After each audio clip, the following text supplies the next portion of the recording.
오늘 마태복음 1장 18절로 25절 말씀을 통해 예수 그리스도의 나심은 이러하니라 라는 제목으로 말씀을 전하며 성찬 예식에 임하고자 합니다.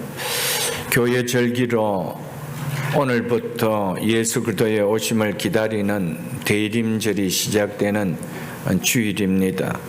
구주 성탄절이 기다려지는 12월 첫 주일에 예수 그리스도의 오심에 대한 말씀을 통해 은혜를 받고 그 은혜를 받은 은혜로 성찬에 함께 참여하고자 합니다. 마태복음 1장은 이 땅에 오신 예수님의 족보와 예수님의 나심에 대해서 말씀하고 있습니다. 먼저 1절부터 17절은 예수님의 족보를 소개하고 있는데 이 족보를 통하여 예수님께서 구약에 예언된 아브라함과 다윗의 자손으로 오시기로 한 메시아, 즉 그리스도이심을 증거하고 있으며, 그리고 오늘 읽은 본문인 18절로 25절은 예수 그리스도의 탄생 경위를 구체적으로 증거하는 내용입니다. 오늘 본문 말씀은 이렇게 시작되고 있습니다. 예수 그리스도의 나심은 이러하니라. 그의 어머니 마리아가 요셉과 약혼하고 동거하기 전에 성령으로 잉태된 것이 나타나더니. 본문은 예수 그리스도의 나심은 이러하니라는 말씀으로 시작되고 있습니다. 우리가 잘 알고 있는 것처럼 예수 그리스도는 고유명사가 아닙니다. 예수는 그리스도다, 예수는 그리스도라라는 문장을 줄인 표현이 예수 그리스도입니다. 예수는 성자 하나님께서 우리와 같이 완전한 인성을 가진 몸으로 이 땅에 오셨을 때 불려진 이름입니다. 그래서 21절에 보면 주의 사자가 요셉에게 내 아내 마리아가 아들을 낳으리니 이름을 예수라 하라라고 육신으로 태어나는 그 하나님의 아들에게 붙여진 이름이 예수다라고 하였습니다. 그래서 25절에 보면 아들을 낳자 요셉은 주의 사자의 분부대로 예수라고 이름을 지었습니다. 이처럼 예수는 성자 하나님이 마리아를 통하여 우리와 동일한 인성을 가진 몸으로 태어나셨을 때 불려진 이름입니다. 그러나 그리스도는 고유명사가 아니고 기름 부음 받은 자라는 뜻으로 직책의 개념입니다. 구약에서 기름 부음과 관계되는 직책은 선지자, 제사장, 왕 세 직책입니다. 이 직책은 중보자의 역할을 하는 특별한 직책이기 때문에 이 직책을 맡을 때 머리에 기름을 부어서 구별을 하였습니다. 기름 부음은 이 직책을 맡은 자들의 마음에 좌정하셔서 그의 의무를 잘 감당할 수 있도록 지혜와 능력을 주시는 성령을 상징하고 있습니다. 그리스도의 뜻은 기름 부음 받은 자라는 것은 그리스도의 뜻이 기름 부음 받은 자라는 것은 구약 시대에 하나님과 사람 사이에 중보자 역할을 한 선지자, 제사장, 왕 이 세 삼중직을 육신으로 오신 예수님께서 감당하신 분이라는 의미입니다. 그러므로 구약의 기름 부음으로 그 직책을 구별시킨 선지자, 제사장, 왕은 참되신 최종적 선지자와 제사장과 왕 대신 예수 그리스도를 가리키는 표상과 그림자이었습니다. 구약 시대에는 한 사람이 한 직책 외에는 행할 수가 없었습니다. 그러나 예수님께서는 이 세 직책을 모두 수행하기 위하여 오셨다는 것입니다. 그래서 사도행전 4장 27절에 보면은 하나님께서 기름 부으신 거룩한 종 예수라고 하였습니다. 기름 부으신 자라라고 하였습니다. 그리고 사도행전 10장 38절에 보면 하나님이 나사렛 예수에게 성령과 능력을 기름 붓듯 하셨음에라고 하셨습니다. 그렇기 때문에 예수가 그리스도라는 말은 예수께서 이 선지자와 제사장과 왕 이 세 직을 감당할 수 있도록 기름 부음 받은 자라는 것입니다. 이처럼 그리스도라는 명칭은 하나님 예수님이 아버지께서 임명받은 직책 혹은 직분을 말하고 있는 것입니다. 그래서 예수 그리스도라는 말은 예수가 그리스도다, 예수는 그리스도다, 이 문장을 축약해서 예수 그리스도라고 하고 있는 것입니다. 즉 예수가 바로 이 구약에서 하나님과 중보 사역을 했던 선지자와 제사장과 왕, 그 직분을 감당하러 오신 분이다. 그분들이 그 직분을 받을 때 특별히 구별시키기 위하여 기름 부으신 것과 같이 그리스도라는 그 뜻은 기름 부음 받은 자. 그래서 이 세 직책을 감당하러 오신 분이다. 누가요? 예수가. 그 말이 예수가 그리스도다라는 이 말입니다. 또 이 말 속에는 그리스도라는 말이라는 이것은 하나님의 아들만이 행할 수 있는 일이기 때문에 예수가 그리스도라는 말은 예수가 하나님의 아들이다라는 말도 포함되는 말씀입니다. 구약의 선지자들은 하나님 편에서 백성들에게 선포할 하나님의 말씀을 받아서 전한 것처럼 예수님은 하나님의 말씀을 선포하셨을 뿐 아니라 그분 자신이 하나님의 말씀이시며 신적인 말씀이 성육신하신 것이었습니다. 이처럼 예수님은 말씀하실 뿐 아니라 자신의 인격 안에서 그것을 계시하셨습니다. 그래서 선지자직을 감당하러 오셨다는 것이죠.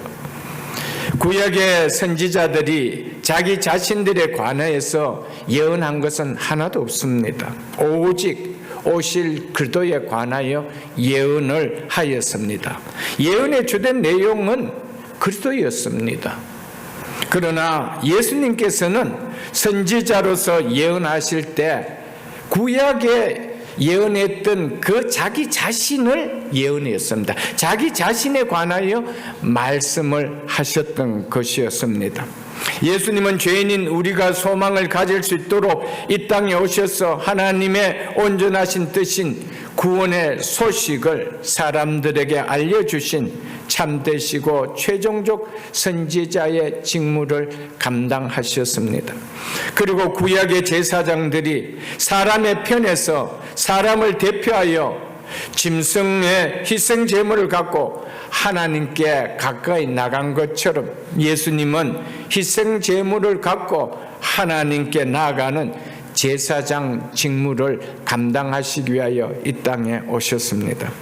구약의 제사장들은 하나님 앞에 소나 양이나 염소로 희생 제물을 드렸지만은 제사장의 직무를 감당하는 예수님은 희생 제물을 드리는 제사장이면서 동시에 그 희생 제물이 자기 자신이 되어 주셨습니다. 예수님은 하나님의 공의의 요구를 만족시키기 위하여 자기 자신의 완전한 희생을 드리는 완전한 제사장 직무를 감당했습니다. 구약에서는 제사장들은 하나님께 나아갈 때는 짐승의 제물을 가지고 하나님께 나아갔지만은 참되시고 최종적인 제사장으로 오신 우리 예수님께서는 희생 제물을 가지고 하나님께 나아가는데 그 희생 제물을 짐승이 아닌 자기 자신 몸을 들여서 자신이 하나님께 제사를 드리는 제사장 직무를 감당하시기 위하여 오셨다는 것입니다. 예수님은 자기 자신을 희생 제물로 단번에 영원히 드림으로 말미암아 구약의 그림자를 성취하신 완전한 대제사장이시며 지금도 성부 하나님 우편에서 우리를 위하여 제사장으로 여전히 중보하고 계시는 분이십니다. 또한 예수님은 구약의 왕들처럼 자기 백성들을 지키고 보호하시는 왕의 직책을 행하기 위하여 오셨습니다. 예수님은 성부 하나님께서 하늘과 땅의 모든 권세를 주시 비길 데 없는 최고의 왕이었습니다. 예수님은 왕이시기에 자기 백성들을 붙들고 있는 사단과 죽음의 세력과 싸워 이기시고 신이 승리하셨습니다. 그리고 예수님은 왕으로서 교회의 머리가 되셔서 다스리기 때문에 음부의 권세가 교회를 이길 수 없다라고 말씀하셨던 것이었습니다. 예수님은 우리의 영원한 왕이시기에 자기의 피를 흘려 구원하신 자기 백성을 한 사람도 잃지 않고 구원 안에 머물 수 있도록 마지막 날까지 우리를 지키시고 보호하시며 붙들어 주신다는 것입니다. 이처럼 예수님은 자기 백성들을 구원하기 위하여 선지자로, 제사장으로, 왕으로서의 직책을 감당하는 그리스도로 오셨다는 말입니다. 그래서 예수 그리스도의 나심은 이러하니라 라고 말씀하면서 예수가 그리스도다, 예수는 그리스도다 라고 하시며 그 그리스도의 직책을 감당하신 예수는 이렇게 나셨다 라고 오늘 말씀하고 계시고 있는 것입니다.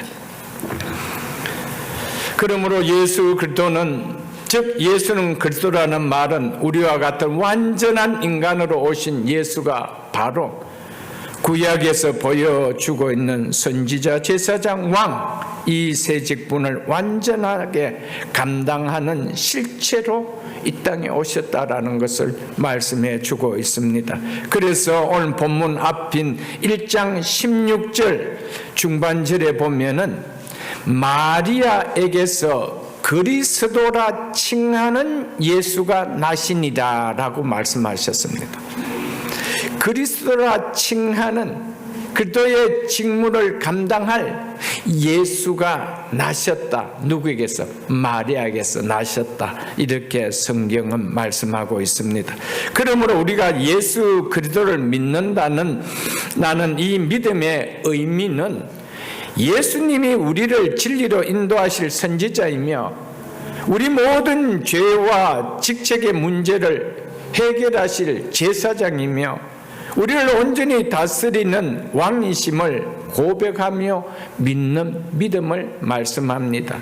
그래서 성경 한 곳을 한번 찾아보겠습니다. 요한일서 5장 1절을 보겠습니다. 신약성경 392쪽입니다. 신약성경 392쪽 요한일서 5장 1절입니다.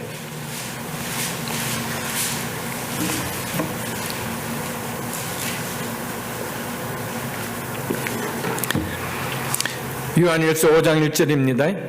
예수께서 그리스도이심을 믿는 자마다 하나님께로부터 난 자니, 즉 하나님의 자녀가 된 자니라고 말씀하고 있습니다. 누가요? 예수께서 그리스도이심을 믿는 자마다 하나님께로부터 난 자다. 구원은 하나님께로부터 임하는 것이지 우리에게로부터 나오는 것이 아니기 때문에 하나님께로부터 난 자라고 하고 있습니다. 예수께서 그리스도이심을 믿는 자는 모두 하나님께로부터 난 자라고 말씀을 합니다.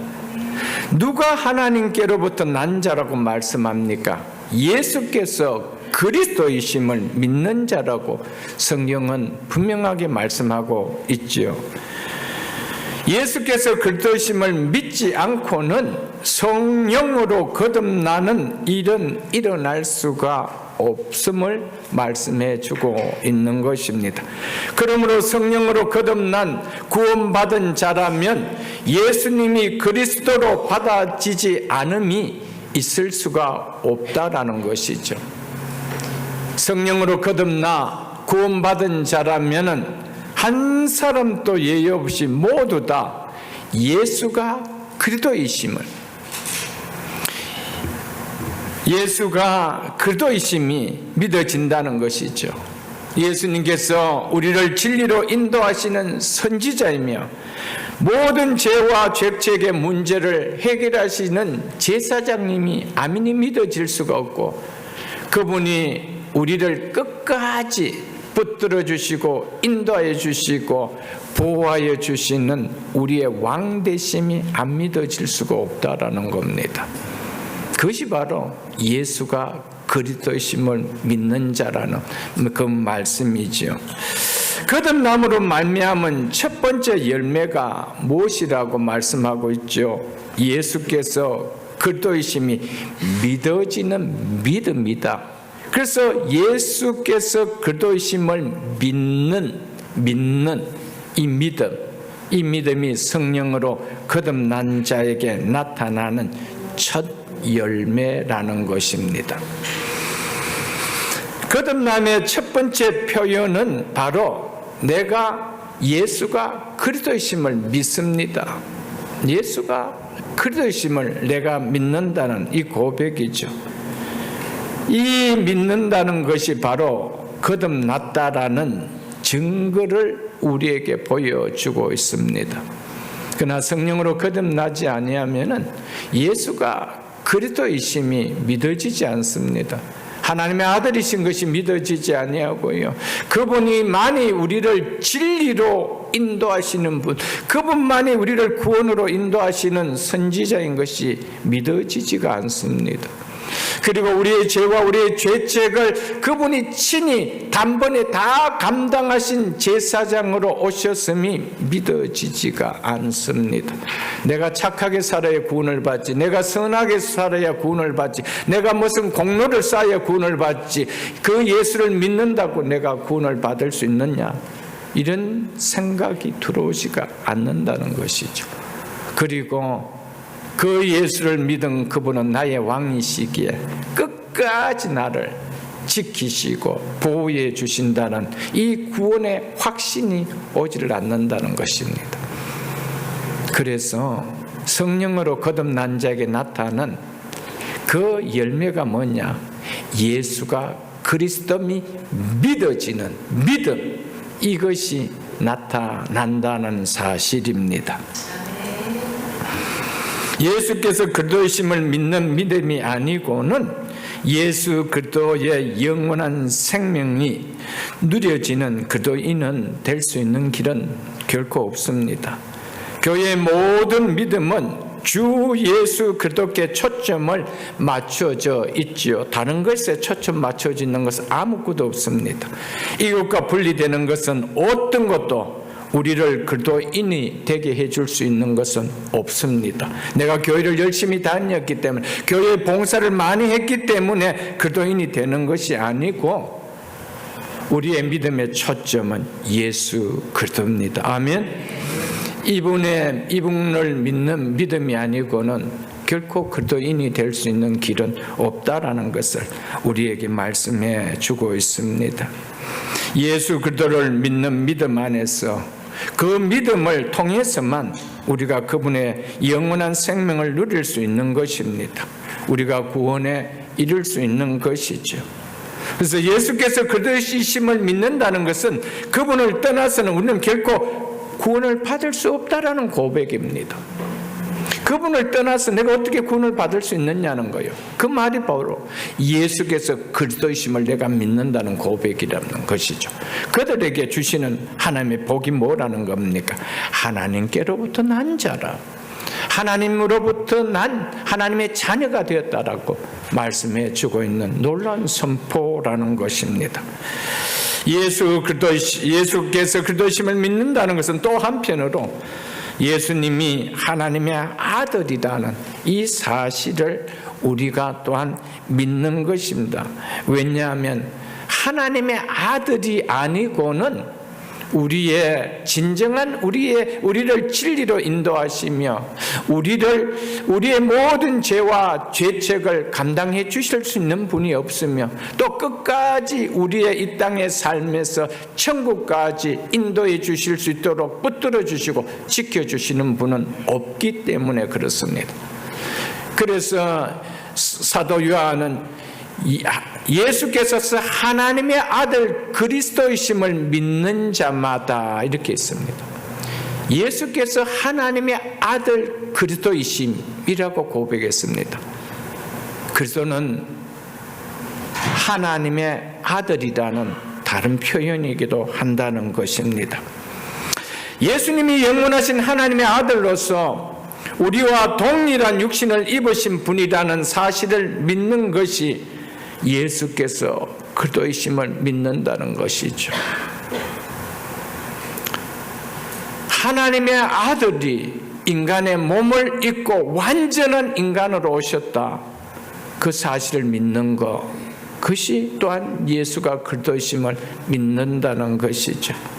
그리고 그가 십자가에 달리사 우리의 죄를 자신의 몸에 다 담당하셨다는 사실을 믿는 것입니다. 그리고 하나님 우리의 죄를 용서하신 이유는 우리의 죄악이 그분 안에서 다 처벌됐기 때문에, 그래서 예수께서 그리스도이심을 믿는다라는 이 믿음의 표현이 여기 있는 것입니다. 하나님의 아들이 아니고는 우리의 죄를 완전하게 사해 주실 분은 아무도 없다라는 것입니다. 그래서 예수가 그리스도이심을 믿는다는 의미 속에는 육신으로 오신 그 예수가 십자가에 달려서 우리의 죄를 자신의 몸에 다 담당하셨기에, 하나님의 아들이 육신의 몸을 입고 오셔서 다 담당하셨기에 능히 우리의 죄를 사고도 남는다고 믿는 믿음의 고백, 그것이 예수가 그리스도이심을 믿는 신앙의 고백이라는 것을 우리는 또한 고백하는 것입니다. 이 사실이 믿어짐이 거듭났다라는 증거라는 것이지요. 믿는다는 것은요, 결코 입술로 말하는 것이 믿는다는 것이 기독교의 믿음이 아닙니다. 여기에 대해서는 제가 수차례 말씀을 전했습니다. 믿어지면은 그 사실에 인해 기쁨의 감정이 일어납니다. 감사의 감정이 일어납니다. 그리고 그분을 사랑하는 사랑의 감정이 반드시 일어나게 되어 있습니다. 근데 내가 예수가 그리스도이심을 믿습니다라고 고백하는데, 그 예수를 믿는데 그 믿음을 통하여 내 속에 일어나는 감정은 전혀 일어나지 않는다라는 것은 그 입술의 고백이지 영혼의 고백은 아니라는 것이죠. 우리의 고백은 죽었던 영을 살려주신 그 영이 내 속에서 고백하는 거예요.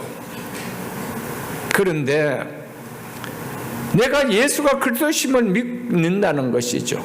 그분은 나를 끝까지 진리로 인도해 주시는 선지자시며 나의 죄와 죄책을 다 소멸하시고 감당하시는 제사장이시며 나에게 구원을 주신 그분은 끝까지 이 땅에서 그 구원이 이루어지지 않도록 지켜주시고 보여주고 붙들어 주신 왕이다라고 그 믿음이 내 속에 있어서 고백하는데, 내 속에 그분을, 그 은혜를 인한 기쁨이 일어나지 않고 감사가 일어나지 않고 그분에 대한 사랑이 일어나지 않는다라면 그 입술의 고백이 진짜 고백이냐는 거예요. 여러분, 누군가 데이트할 때 나 당신 정말 사랑해 그러는데 내 속에는 그 사람과 만날 때 기쁨도 없어요. 대화를 할 때 기쁨도 없어요. 사랑하는 감정도 안 일어나요. 그리고 어떤 선물을 줘도 감사도 일어나지 않아요. 그렇다면 그 상대가 나를 향하여 정말 당신 사랑해 라는 것은 진짜 고백일까요?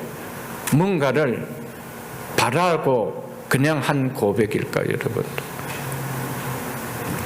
성경에서 말하는 믿는다라는 것은 절대로 감정이 포함되지 않는 입술의 고백을 이야기하는 것이 아닙니다. 그래서 믿는다는 믿음은 지정의, 이 인격이 믿는다는 겁니다.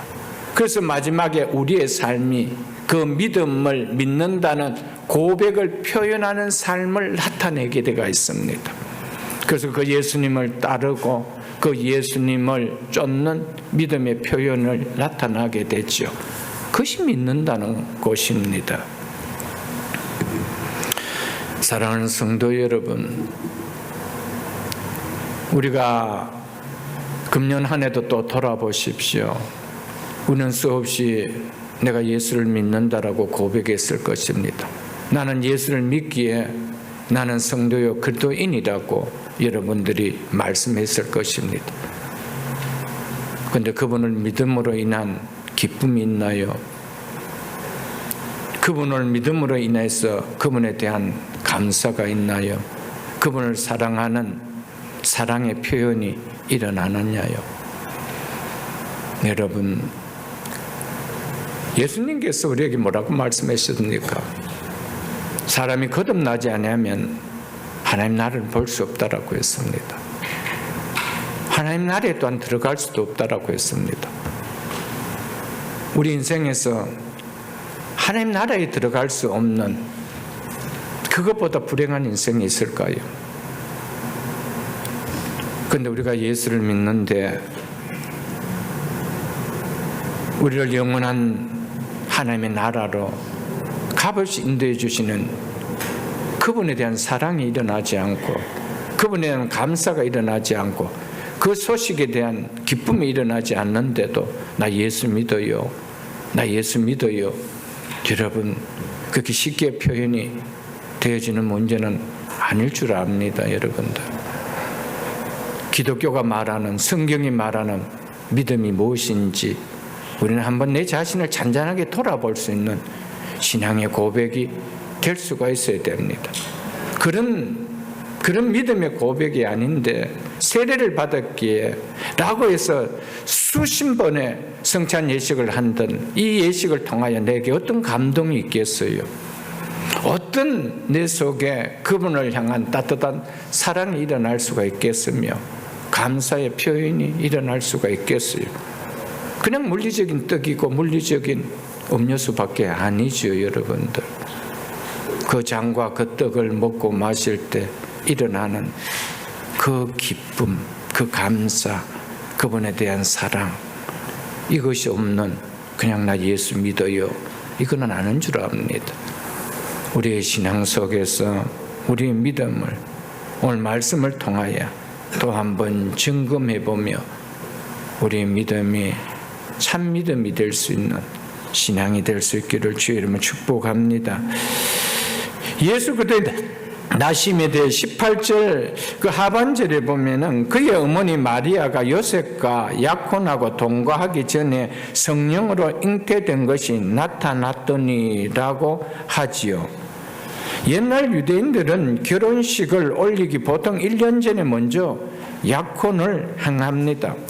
약혼을 하면 결혼과 같은 법적 구속력을 갖기 때문에 법적으로 부부가 되어집니다. 약혼은 증인들의 서명으로 이루어진 계약이기 때문에 법적인 구속력이 있어서 이혼 정서로만 파기할 수가 있었습니다.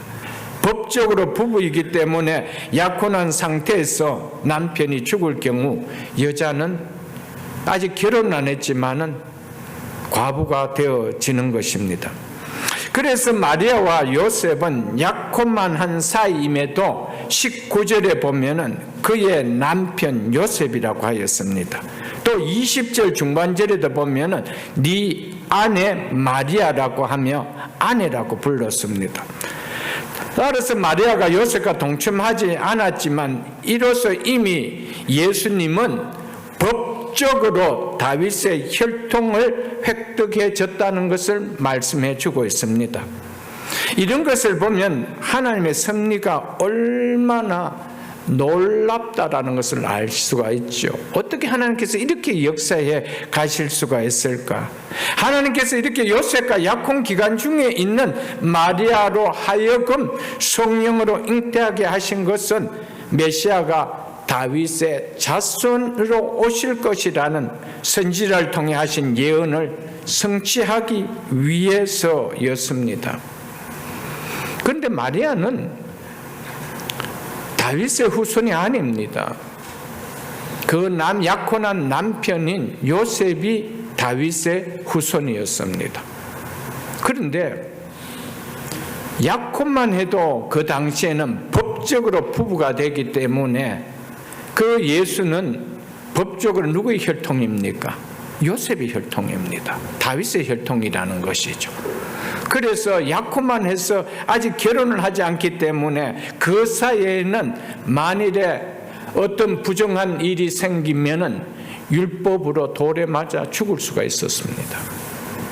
그런데 그런 마리아를 통하여, 정결한 마리아를 통하여 예수 그리스도가 오실 수 있게 하시고, 법적으로 부부이기 때문에 또 다윗의 혈통을 안고 올 수 있도록 하나님은 놀라운 섭리를 하셨다라는 것을 우리가 볼 때 놀랍지 않을 수가 없다라는 것입니다. 유대 사회는 다 족장의 계보를 잇고 있습니다. 그래서 그 앞에 보면은 누가 누구를 낳고 누가 누구를 낳고 할 때 다 남자의 이름입니다. 남자가 낳았다고 한 것입니다. 그런데 다윗의 후손이 아닌 동정녀 마리아를 통해 다윗의 후손으로 메시아가 오게 하시는 하나님의 섭리가 놀랍지 않아요. 그런데 천일을 통하여 반드시 메시아는 와야 되는 거예요.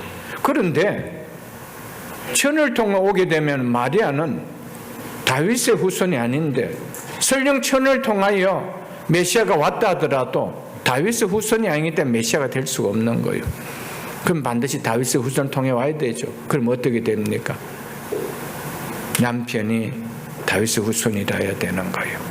그러면서도 자기는 동정녀가 되어야 되는 거예요. 이렇게 역사하시는 하나님의 섭리, 이게 우연일까요? 유대 사회의 그 당시에 결혼 문화를 이렇게 만들어 가시는 하나님의 섭리, 놀랍지 않아요? 유대 사회가 자연스럽게 자기들이 결혼 문화를 그렇게 세웠음에도 불구하고 하나님은 이렇게 섭리해 가고 계신다는 것입니다.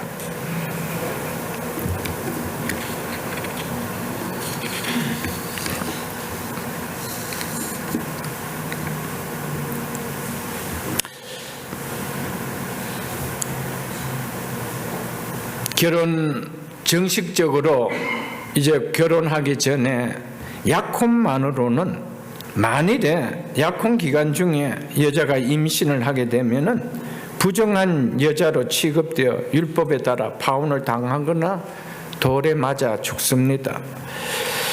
그런데 요셉이 자기와 약혼한 마리아가 임신하였다는 것을 듣고 알았을 때에 그가 받은 충격은 이루 말할 수 없었을 것입니다. 아마도 이 마리아가 가브리엘 천사로부터 네가 성령으로 잉태하게 되었다는 소식을 듣고 오해가 없도록 요셉에게 이 사실을 먼저 알려주지 않았나, 뭐 그런 생각도 들어집니다. 성령으로 말미암아 되어진 일이라고 하지만은, 그러나 역사상 그런 일이 한 번도 일어나지 않았기 때문에 믿어진다는 것은 쉽어지지 않고, 또 설령 믿어진다 하더라도 그 상황이 부정한 여인으로 낙인이 찍히는 것이 얼마나 힘들겠어요. 그래서 19절에 보면은 그의 남편 요셉은 의로운 사람이라 그를 드러내지 아니하고 가만히 끊고자 하였다라고 하였습니다. 이 의미는 요셉이 약혼자 마리아의 일을 공개적으로 세상에 드러내어 부끄럽게 하지 않으려고 가만히 이혼 정서를 써줌으로써 이 일을 조용히 묻어버리려고 하였다라는 이런 의미입니다. 요셉이 이렇게 하려는 것은 이것만의 율법도 준수하고 동시에 마리아의 생명과 명예를 보호할 수 있는 길이라고 여겨졌기 때문입니다. 그렇게 요셉을 가리켜서 의로운 사람이다 라고 불러준 것이죠. 20절을 보겠습니다. 이 일을 생각할 때 주의 사자가 현몽하여 이르되, 즉 꿈에 그에게 나타나서 말하되, 이 말이죠. 다윗의 자손 요셉아. 요셉은 누구의 후손이라는 겁니까? 다윗의 후손이라는 것을 성경은 분명하게 밝히고 있습니다. 그래서 다윗의 자손 요셉아, 네 아내 마리아 데려오기를 무서워하지 말라. 그에게서 잉태된 자는 성령으로 된 것이라. 이처럼 요셉이 가만히 끊고자 결심을 내릴 때 그 밤에 꿈에 주의 사자가 요셉에게 나타나서 마리아에게 잉태된 자는 성령으로 되어진 일이라며 네 아내 마리아 데려오기를 무서워하지 말라라고 하였습니다. 여기서 데려온다라는 이 말은 정식 결혼을 하여 마리아를 요셉 너의 집으로 데려오라는 이 말이죠. 이 말은 이제 정식 결혼을 하라 이 말입니다. 그런 시간이 된 건 것 같아요. 그런데 마리아는 결혼을 하기보다는 이것을 조용히 파혼하기를 원했다라고 말하고 있는 것입니다. 앞에서도 예수 그리스도의 나심은 그의 어머니 마리아가 요셉과 약혼하고 동거하기 전에 성령으로 잉태된 것이 나타났다니라고 하였지요. 마리아가 아기를 잉태한 것은 성령으로 된 일이라는 것입니다. 하나님의 영으로 되어진 일이라는 것입니다. 성경은 마리아에게서 잉태된 예수님은 사람에 의해서 된 일이 아니라 성령으로 되어진 일인 것을 강조하고 있습니다. 이것은 너무 중요한 사실이기 때문입니다. 하나님의 초월적 섭리로 되어진 일인 것을 말해주고 있습니다. 하나님께서 자신이 창조하신 세계를 섭리하시기 때문에 자연의 법칙이나 질서를 뛰어넘는 초자연적 기적을 일으킬 수 있는 분이시라는 것입니다. 만일 이 같은 초자연적인 기적이 일어날 수 없다라면은 우리의 구원이라는 것은 아예 일어날 수가 없는 것입니다. 구원 자체가 초자연적인 섭리로 일어납니다. 그래서 우리가 신앙 고백할 때 전능하사 천지를 만드신 하나님 아버지를 내가 믿사오며, 천지를 누가 만드셨대요? 하나님 아버지께서 만드셨대요. 천지를 만드신 그 하나님이 만드신 우주 안에 갇혀 있을 수 있는 분이 아니라는 것을 이야기하고 있습니다. 만드신 분이기 때문에 그 만드신 법칙과 질서 속에 당신 자신은 갇혀 있을 분이 아니라는 겁니다. 그래서 하나님은 구원 사역을 이룰 수 있을 때 그것을 뛰어넘어 자연 질서와 자연 법칙을 뛰어넘어 행하실 수가 있다라는 것입니다. 예수 그리스도의 나심, 그 초자연적인 사건이 없었다면 우리의 구원이 일어날 수가 있었으며, 또한 우리 속에 일어나는 이 구원이 초자연적인 사건이 아니었다라면 2000년 전 십자가에 죽으신 예수 그리스도의 십자가의 죽으심이 오늘 나에게 어떻게 그분의 보혈이 나의 의로 임해서 우리가 구원받을 수가 있습니까? 초자연적인 사건입니다. 그렇기 때문에 구원이라는 것은 하나님의 초자연적인 섭리를 믿지 못한다라면, 그래서 그분이 전능하사 천지를 만드신 분이라는 것을 우리가 고백하지 못한다라면 구원이라는 것은 그냥 이성적으로 어떻게 그게 가능해? 어떻게 가능해? 가능해. 이성적인 판단이기 때문에 믿어지지 않습니다. 이성적인 판단은 초월적인 섭리를 받아들일 수가 없습니다. 초자연적인 섭리를 받아들일 수가 없습니다. 모든 것이 질서와 법칙 안에 가둬져가 있을 뿐이죠. 그것을 벗어난 일을 우리가 어떻게 믿을 수 있어? 그걸 어떻게 믿지? 라는 이야기밖에 나오지 않기 때문인 것이죠. 누가복음 1장을 한번 보겠습니다. 누가복음 1장 87쪽입니다. 누가복음 1장 34절로 35절입니다. 누가복음 1장 34절로 35절입니다.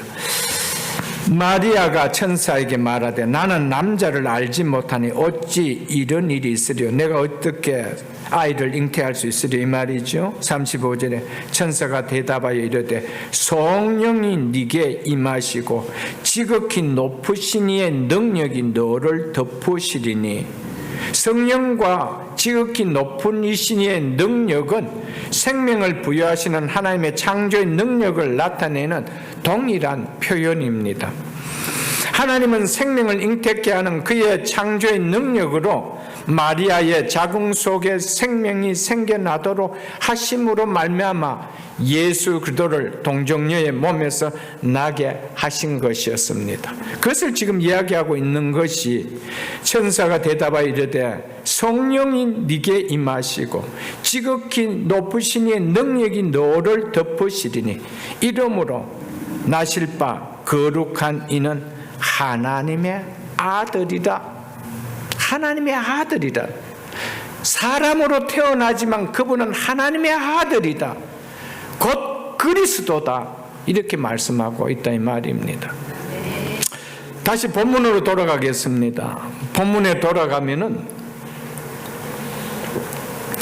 그래서 2절을 보십시오. 우리 본문 앞에 2절을 보면은 아브라함이 이삭을 낳고 이삭은 야곱을 낳고 야곱은 유다와 그의 형제를 낳고 15절에 보면 엘리옷이 엘리아사를 낳고 엘리아사는 mat단을 낳고 mat단은 야곱을 낳고 16절 야곱은 마리아의 남편 요셉을 낳았으니 마리아에게서 그리스도라 칭하는 예수가 나시니라 라고 하고 있죠.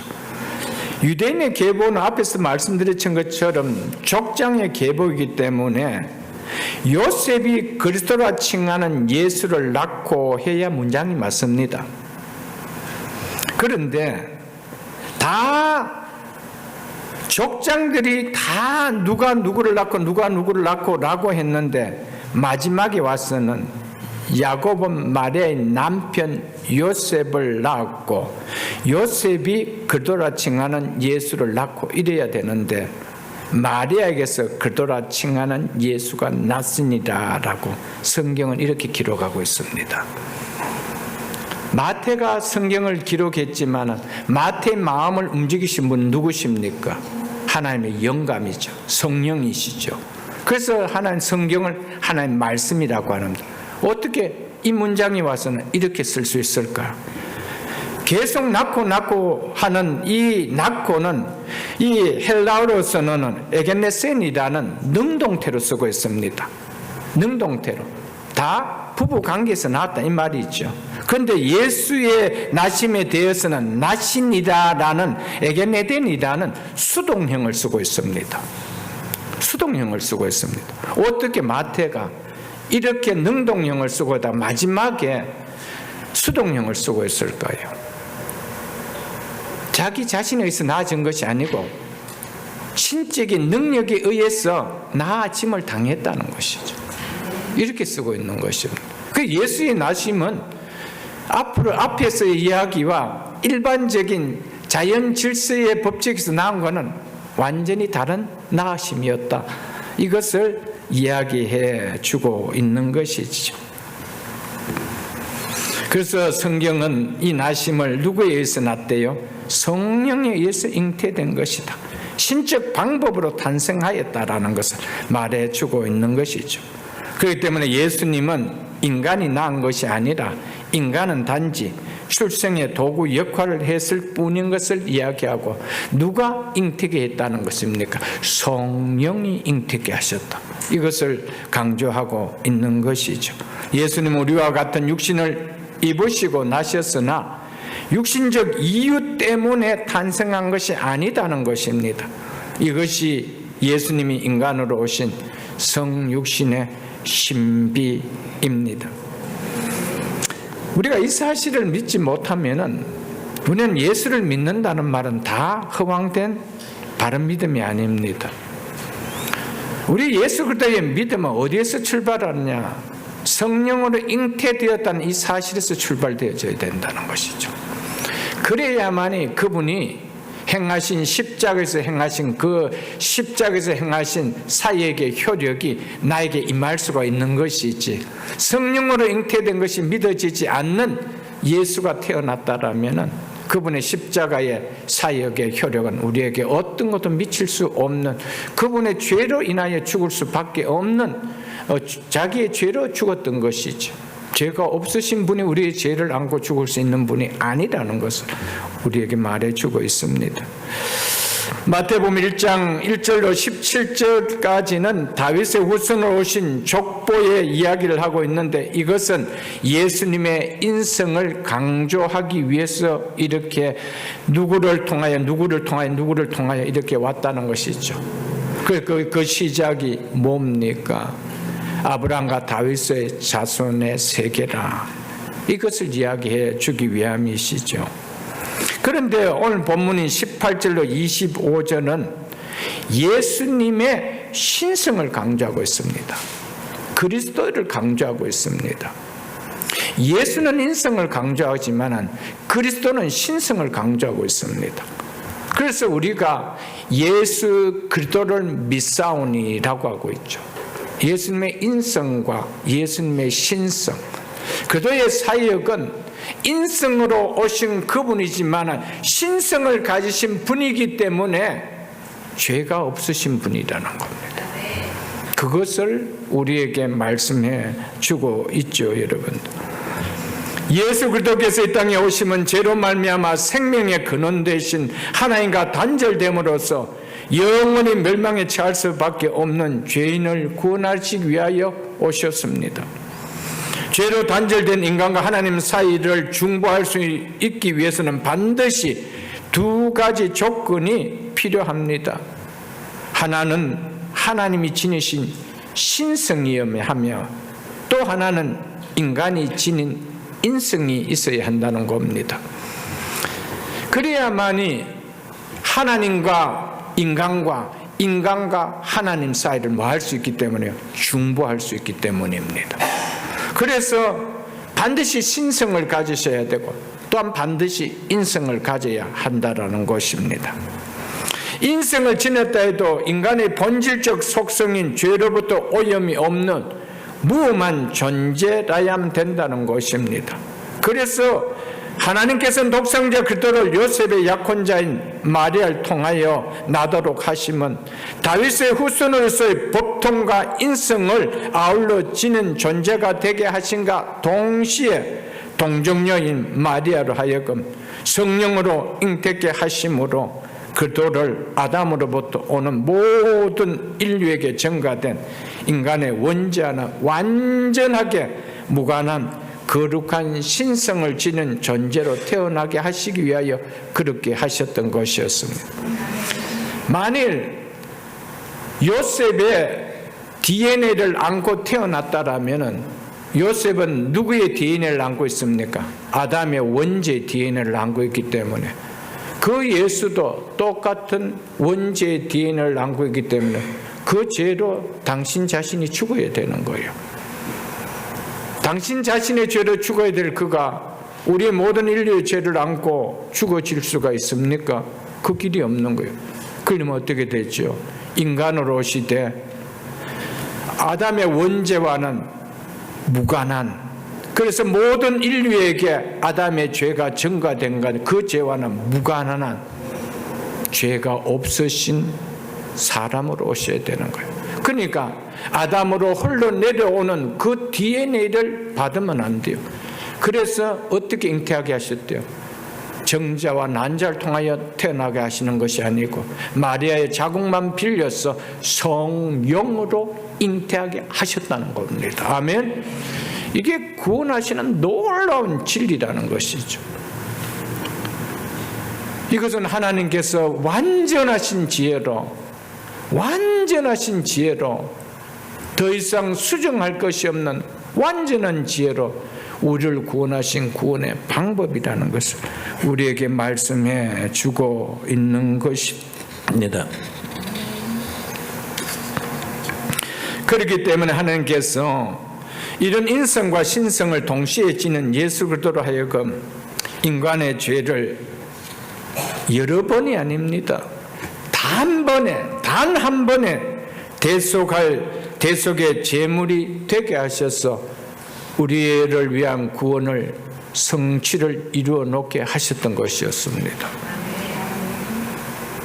하나님은 우리의 구원을 단 한 번만에 성취할 수 없는 그런 완전한 제물이 아니라면 그런 제물을 가지고 하나님 우리를 구원해 주실 수가 없었던 것이었습니다.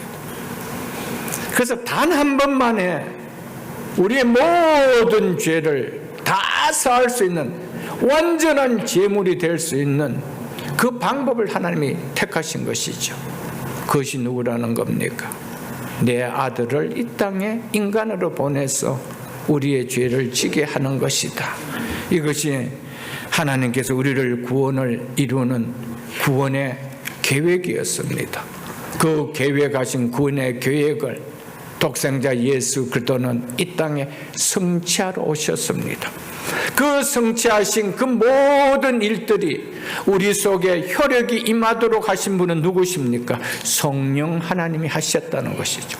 그래서 성령 하나님께서 거듭나게 해주지 않으면 이 사실이 믿어지지가 않는 거예요. 이 혈육이 내 속에 임해지지가 않는다는 것이죠. 내가 믿는다라고 말해도 그 믿음에 대한 감사도, 그분에 대한 사랑도, 그 놀라운 구원의 은총에 대한 기쁨도 그냥 없는 거예요. 여러분, 사랑하는 성도 여러분, 우리 인생 속에 예수 그리스도를 믿고 그분을 만나고 그분을 통하여 이 놀라운 복을 누리는 것보다 기쁨이 있나요? 그래서 우리가 성탄절에 부르는 캐롤이 뭡니까? 기쁘다 구주 오셨네. 기쁘다 구주 오셨네. 진짜 그건 영혼의 고백입니다. 예수님 이 땅에 오셨다는 것이 내 인생 가장 기쁨의 소식이라는 것이죠. 너무너무 기쁨의 소식이라는 것이죠. 그래서 기쁘다 구주 오셨네. 나를 구원하러 오신 구주 오셨네. 아들 나르니 이름을 예수라라. 이는 자기 백성을 그들의 죄에서 구원할 자이심이라. 아멘. 예수는 구약의 이름을 헬라어로, 히브리어를 헬라어로 음력한 것입니다. 여호수아라는 이름을 헬라어로 음력했을 때 이름이 예수입니다. 여호수아 이름 뜻은 여호와께서 구원하시다라는 뜻입니다. 하나님께서 우리를 구원하시는 거예요. 그래서 하나님을 이 땅에 보내주신 거예요. 아멘. 그런데 이 땅의 인간들은 자기가 스스로 착하게 살아서, 착하게 애써서, 착하게 공로를 쌓아서 자기가 구원한다는 것입니다. 예수 위에는 우리 속에 구원을 일어나는 일이 있을 수가 없는 것입니다. 그래서 사도행전 4장 12절에 보면 다른 이로서는 구원을 받을 수가 없나니 천하 사람 중에 구원받을 만한 다른 이름을 우리에게 주신 일이 없습니다. 아멘. 없습니다. 하나님께서 주께서 구원하신다라는 이 이름 이외에 우리에게 다른 이름을 가지고 구원해 주실 일은 없었다라고 성경은 분명하게 말씀하고 있는 것이죠, 여러분들. 그래서 우리가 신앙 고백할 때 오늘도 우리가 예배드리면서 신앙 고백하지 않았습니까? 그 외아들 우리 주 예수 그리스도를 믿사오니, 우리 주 예수 그리스도를 믿사오니 이는 성령으로 잉태하사 동정녀 마리아에게 나시고. 우리가 이 사실을 믿는다는 믿음의 고백을 하는 것은 너무나 중요하기 때문입니다. 이 고백과 다른 고백을 할 때 2000년 기독교 역사 동안 그것은 이단으로 치부되었습니다. 동정녀 마리아에서 탄생하지 아니었다. 예수가 그리스도이심을 믿지 않는다. 이것이 2000년 기독교 역사에 있어서 기독교와 이단을 가르는 기준이 되게 있습니다. 그런데 교회를 다니는데 이것이 안 믿어진다면 난 뭡니까? 안 믿는 자든지 이단이든지 뭐 그런 거 아니겠어요, 여러분들? 그 정도 바로 이 고백은 중요한 것이죠. 이만큼 예수 그리스도라는 예수께서는 완전한 인성인 예수, 신성인 그리스도 가지신 분이라는 겁니다. 예수는 참 하나님이시며 동시에 참 사람이 되신 분을 믿는 것, 이게 너무 중요하다는 것입니다. 어느 한편만 믿어서도 되지 않습니다. 완전한 하나님으로 오셨고 완전한 인간으로 오신 분이라는 것입니다. 그렇지만 그분은 우리와 달리 죄가 없으신 분이라는 것입니다. 왜요? 신성을 가진 하나님이 인간으로 오셨기 때문에 그 인간 되시면은 죄가 없으신 분이라는 것을 이해하는 것이죠.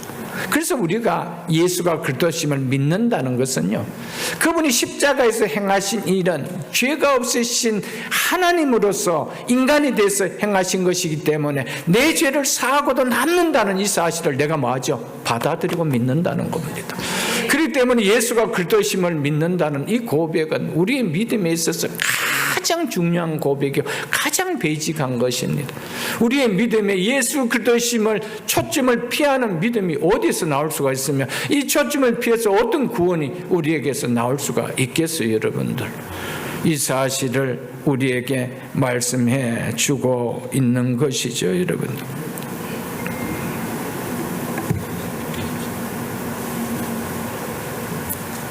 그래서 21절에 보면 아들을 낳으리니 예수를 하라. 이는 왜냐하면 이유를 이야기하죠. 그가 자기 백성을 그들의 죄에서 구원할 자이심이라. 구원할 자이시기 때문이라. 아멘.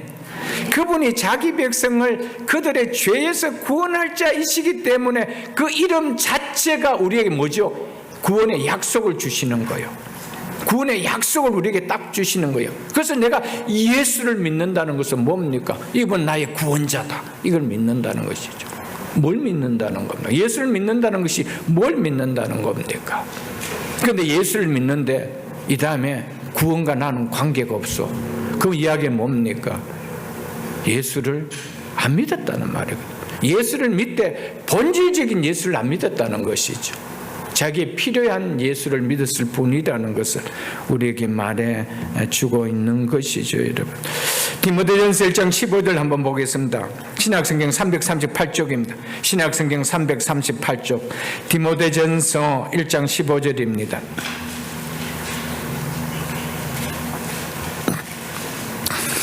디모데전서 1장 15절입니다. 미쁘다는 말은 믿음직하다 혹은 믿을만하다 이 말입니다. 미쁘다 모든 사람들이 받아들일 만한 이 말이요. 그게 무슨 말인지 보십시오. 그도 예수께서 누구를 구원하시려고요? 죄인을 구원하시려고 세상에 임하셨다 하셨도다. 아멘. 예수님께서 하나님의 아들 예수께서 인간의 몸을 입고 이 땅에 오신 분명한 본질을, 분명한 목적을 이야기해 주고 있습니다. 뭐하러 오셨대요? 죄인을 구원하러 오셨다라고 이야기합니다. 그런데 예수를 믿는데 구원을 받지 못했다. 그러면 어떤 예수를 믿었다는 겁니까? 예수님의 오신 목적과는 상관없는 예수를 믿었다는 것이죠. 베드로전서 3장도 한번 보겠습니다. 18절 보겠습니다. 3장 18절. 그 뒤에 있는 380쪽입니다. 신약성경 380쪽. 베드로전서 3장 18절입니다. 베드로전서 3장 18절. 그도께서 몇 번의 죄를 위하여 죽으셨다고 하죠? 단번에, 단 한 번에. 단 한 번 죽으셨습니다. 왜요? 단 한 번만으로도 우리의 모든 죄를 다 속하고도 남을 만한 완전한 희생 제물이 되시기 때문에 그렇습니다. 또다시 드려야 되고 또다시 드려야 되는 그런 제물이 아니라는 겁니다. 그래서 그도께서 단번에 죄를 위하여, 여러분과 저를 위한 죄를 위하여 죽으사 죽으심의 목적이 분명하죠. 예수님이 이 땅에 오신 이유는 뭡니까? 죽기 위해서 오셨습니다. 누구를 위하여? 여러분과 저의 죄를 위하여 죽기 위하여 오셨다는 것이죠. 예수 그리스도께서 우리의 죄를 위하여 십자가에 죽으심으로 단번에, 그래서 우리의 죄가 다 사여진 것입니다. 단번에 죄를 위하여 죽으시기 때문에 그 단번에 우리의 모든 과거, 현재, 미래까지 모든 죄가 다 사여졌다는 것입니다. 그렇기 때문에 비록 예수께서 또 십자가에서 우리의 죄를 위해서 죽는다 하시더라도 그 죽으심은 우리에게 아무런 효력이 없다는 겁니다. 그리고 그 누구가 나를 위하여 죽어준다 하더라도 그 죽음은 나에게 어떤 효력도 없다는 것입니다. 왜요? 단 한 번에 완전한 희생 제물로 죽으셨기 때문에. 그렇다면 우리가 예수를 믿는다는 것은 무엇을 믿는 것입니까? 이 사실을 믿는 거예요. 이 사실을 내가 믿는다라면 여러분 한번 생각해 보십시오. 내 죄가 사해졌기 때문에 죄가 없는 자만이 갈 수 있는 곳이 죄가 없으신 그분이 계신 하나님 나라입니다.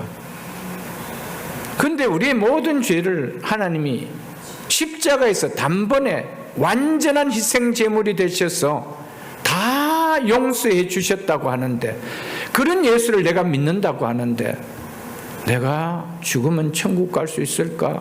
이런 생각은 무슨 생각입니까? 이런 생각은 어디에서 오는 생각입니까?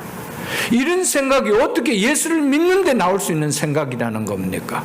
예수님이 오신 목적을 믿는 믿음이 아니라면은 그것은 예수 그리스도를 믿는 그리스도인이 아니죠.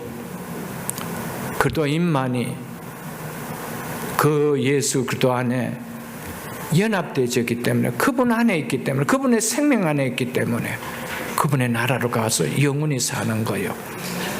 그런데 이 사실을 믿는데 내가 정말 죽으면 천국 갈 수 있을까? 내가 이 땅에 사는 동안 죄를 너무 많이 지었어. 자식도 모르게, 아내도 모르게, 남편도 모르게, 이모 저모로 회사도 모르게 지은 죄가 너무 많은데, 예수님은 아담의 후손이기 때문에 죄를 질 수밖에 없는 DNA를 안고 있다는 거 다 알고 있습니다. 우리가 죄를 지어서 죄인이 아니고요, 죄라는 DNA를 안고 나오기 때문에 죄를 질 수밖에 없는 죄인이라는 것이 성경을 이야기합니다. 그래서 애기들 키워보면 알잖아요. 가르치지 않는데 제일 먼저 배우는 것이 뭔 줄 압니까? No, no. 이거 제일 먼저 배웁니다. 우리 주민이 입에서 나오는 게 맨 먼저가 no, 마음이 no, 할비 no, 이거요. 그게 뭐를 이야기합니까? 죄성이 있다는 것이죠. 예스를 먼저 배우는 거 아니에요. no, 이겁니다. 그리고 자기 요구대로 안 되면 뭐 하지요? 그냥 땡깡을 피우고 우는 거예요. 그게 뭡니까? 인간이 죄인이라는 거예요. 그거 가르쳐서 배운 게 아니에요. 그냥 자동적으로 나오는 거예요. 왜? DNA를 안고 있기 때문에. 그래서 인간은 죄를 지을 수밖에 없죠. 그런데 그 죄를 완전한 제물이 되시는 하나님께서 인간이 되셔서 완전한 제물이 되셔서 우리의 죄를 안고 다 사해 주셨다는데, 그 예수를 믿고 내가 세례를 받았다고 하는데, 근데 진짜 사해졌을까? 진짜 나 죽으면 천국 갈 수 있을까? 이런 이야기를 한다는 것은 정말 슬픈 일입니다, 여러분들. 그건 정말 슬픈 일이요. 안 믿는 아웃사이드 사람이라면 그건 어쩔 수 없는 이야기지만, 수없이 교회 안에서 이 구원의 은혜를 듣는데 그 이야기를 한다는 것은 정말 슬픈 일이죠, 여러분들. 아무쪼록 오늘 이 말씀을 통하여 성찬을 받을 때 이 예수 그리스도의 살과 피를 상징하는 이 떡과 포도주가 내 몸에 들어와서 내 몸과 하나를 이루는 것 같이 예수 그리스도의 생명이 나와 함께 어울려 있다라는 사실을 믿을 수 있기를 주님 축복합니다. 여러분, 믿음이라는 것이 뭡니까? 보여주고 믿는 것이 아닙니다. 확인하고 믿는 것이 믿음이 아니라는 것이죠. 그건 확인이죠. 이 컵 안에 뭐가 있을까요? 물 있는 것을 믿습니까? 이 말은 믿습니까? 말이 되지만은 이 안에 컵 안에 물 있지요? 이제 믿습니까? 이것은 믿음이 아니에요. 왜요? 확인했기 때문에. 확인은 믿음이 아니란 말이에요. 그래서 성경은 믿음으로 구원한다는 것은 우리에게 확인시켜 주셔서 믿는 것이 아니에요. 믿음의 내용을 네가 믿느냐? 바이블을 네가 믿느냐? 이거 이야기하자. 이게 믿음이라는 거예요. 아멘. 여러분, 하나님 말씀이 그렇다면, 하나님 말씀께서 우리의 죄를 다 사해 주셨다면, 당신의 아들을 독생자를 이 땅에 보내주셔서 십자가의 지심으로 우리의 과거, 현재, 미래 모든 죄까지 다 사해 주셨다면, 그걸 내가 뭐 하는 거예요? 믿는다는 거예요. 그 증서를 좀 보여주죠. 내가 용서받았다 뭔가를 좀 보여주세요. 그건 확인이죠. 확인은 믿음이 아니기 때문에 구원이 이룰 수가 없어요. 그래서 믿음으로 구원을 받는다고 했습니다. 확인으로 구원받는 것이 아니에요, 여러분. 이 사실을 믿을 수 있기를 주님의 이름으로 축복합니다. 사랑하는 성도 여러분, 예수를 믿는다는 것은 결국 예수님께서 이 땅에 오신 목적과 결부되는 믿음이 되는 것이 바로 예수를 믿는 것입니다. 예수님께서 왜 이 땅에 오셨는가? 나의 죄를 위하여 죽으시기 위하여 오셨다. 그러면 나의 모든 죄가 그분의 죽으심으로, 단번에 죽으심으로 사해졌다. 이것이 내 믿음이 되어야 된다는 것이죠. 이것이 내 믿음이 예수 그리스도의 사역과 그 사역을 통하여 주시는 효력과 결부되어야 되는 것, 이게 믿음이라는 것이죠. 이것이 바른 믿음이라는 것을 깨닫고 우리의 삶 속에 이런 믿음이 일어날 수 있기를 주님 축복합니다. 22절로 23절 보겠습니다. 이 모든 일이 된 것은, 즉 마리아가 아기를 잉태한 것은 주께서 선지자로 하신 말씀을 이루려 하심이니 이르시되 보라, 처녀가 잉태하여 아들을 낳을 것이요 그의 이름은 임마누엘이라 하리라 하셨으니 이를 번역한즉 하나님이 우리와 함께 계시다 함이라. 이처럼 예수님께서 동정녀 마리아를 통해 잉태되었다는 이 놀라운 사실은 우연히 일어난 일이 아니라 이미 700년, 예수님이 태어나시기 700년 전 선지자 이사야를 통하여 하신 말씀이 성취되어진 일이라고 성경은 분명하게 말씀해 주고 있음을 우리는 알아야 됩니다. 사랑하는 성도 여러분, 성경을 잘 보십시오. 하나님께서 무슨 일을 행하실 때 그 일이 일어나기 전에 먼저 선지자들에게 통해서 알게 하여 주십니다. 선지자를 통하여 그 일이 일어날 것이라고 예언하게 하십니다. 그 내용을 성경에 기록하게 하십니다. 그래서 때가 되어 반드시 일어나게 하신다는 것입니다. 그렇다면 예수님의 오심은 우연히 태어난 것이 아니고 구약의 선지자들이 약속하신 그대로 처녀의 몸에서 태어날 것이며 베들레헴에서 태어날 것이며 라고 했던 그 약속 그대로 그 장소와 누구를 통해서 태어날 것까지 그 성취를 이루어가는 것을 우리가 알 수 있지 않습니까? 그렇다면 사도를 통하여 예수 그리스도께서 다시 오실 것이라고 신약 성경에 분명하게 예언하게 해놓으시고 기록하게 놨습니다. 그렇다면 이 사실은 이루어지지 않을까요? 하나님은 이런 말씀도 하지 아니하고 어느 날 갑자기 다시 이 땅에 심판주로 재림하실까요? 절대 그렇지 않습니다. 반드시 선지자를 통하여, 제자들을 통하여, 사도들을 통하여 말씀하게 하시고 말씀하신 것이 때가 되어 이루어지게 한다는 것입니다. 그러니까 결국 우리의 믿음이라는 것은 무엇을 믿는 것이죠? 하나님의 약속하신 이 말씀을 믿는 것이죠. 이 약속하신 말씀을 믿는 것이죠. 결국 믿음이 없다는 것은 뭘 안 믿는다는 것입니다. 약속하신 것을 안 믿는다는 거예요. 이성에 비춰보니 이게 어떻게 가능할 수 있어? 그래서 안 믿는다는 것이죠, 여러분들. 사랑하는 성도 여러분, 하나님께서 어떻게 몇백 년 뒤에 혹은 몇천 년 뒤에 일어나실 것을 예언하게 하실까요? 그것을 선지자들 통하여 또 사도들을 통하여 성경에 기록하게 하실까요, 여러분들? 하나님 당신께서 창조하신 이 우주 만물을 섭리하시기 때문이죠. 그분이 친히 만드신 우주 만물을 섭리하지 않는다라면 몇백 년 혹은 몇천 년 뒤에 일어날 일에 대해서 어떻게 그분이 선지자를 통하여 예언하게 하실 수 있을까요? 하나님의 섭리하시기 때문에 오늘도 섭리해 가시는 이 놀라운 일, 하나님이 약속하셨기 때문에 반드시 예수 그리스도는 다윗의 후손으로 오셔야 되고, 그리고 그는 처녀의 몸에서 태어나야 되는데 그것을 맞추는 하나님 놀라운 섭리를 보십시오. 유대 사회에 어떻게 결혼 문화가 이렇게 일어날 수 있도록 섭리해 가셨을까? 놀랍지 않아요? 우연히 어쩌다가 하나님 그런 사회에서 태어나신 것이 아니라는 것을 우리는 꼭 기억할 수가 있어야 한다는 것입니다. 그런데 그 이름에 또 하나님께서 주의 사자를 통하여 이름을 예수라고 지었는데, 또 짓고 난 이후에 또 하나의 이름을 또 하나 주시죠. 그 이름이 뭐예요? 임마누엘이라 하리라 라고 하였습니다.